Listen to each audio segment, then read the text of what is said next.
let's go into the methods of extraction of trial balance.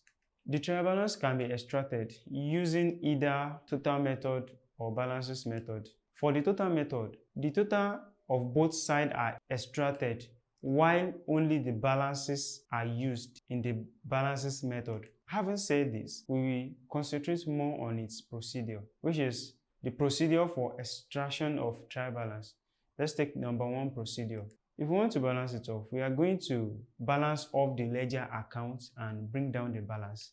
Number 2 thing to do is we must enter the debit balances in the ledger to the debit column of the trial balance. Number 3 thing to do is we must enter the credit balances in the ledger to the credit column of a trial balance. Number 4 thing to do is for the cash book, an organization or an accountant has to transfer all the entries in the debit column of the cash book to the credit column of the trial balance, and all the items in the credit column of the cash book to the debit column of the trial balance if the entries were not posted to the ledger account. Otherwise, there is a need to enter the debit balance in the cash book or to the debit column of the trial balance and vice versa. Number 5th thing to do is an accountant or an organization need to add the 2 sides, that is the debit side and the credit side.